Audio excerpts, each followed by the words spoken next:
À la suite donc de ce journal, un mot du séjour de la délégation ministérielle sur les lieux du massacre à Djalassagou, Dessagou, Djanweli et Ségué. Auparavant, elle était au chevet des blessés à Mopti. Aujourd'hui, elle s'est rendue dans les localités victimes de cette attaque barbare afin de constater l'ampleur du drame. Sur place, le colonel Ouagué et les autres membres du gouvernement apportent le message de soutien des autorités de la transition, particulièrement celui du président de la transition, le colonel Assimi Goïta, aux victimes et aux blessés. Oumar Maïga, correspondance.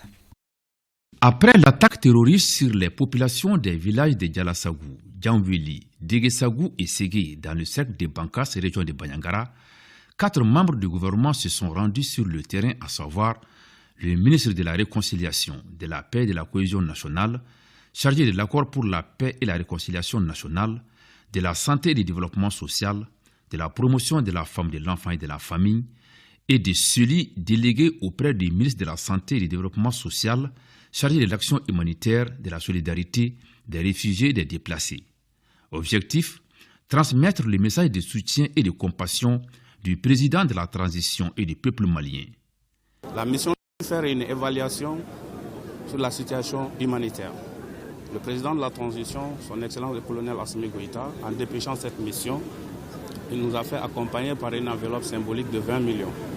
Non seulement pour assister la population démunie, une meilleure prise en charge des blessés et aussi contribuer à renforcer la résilience des familles victimes.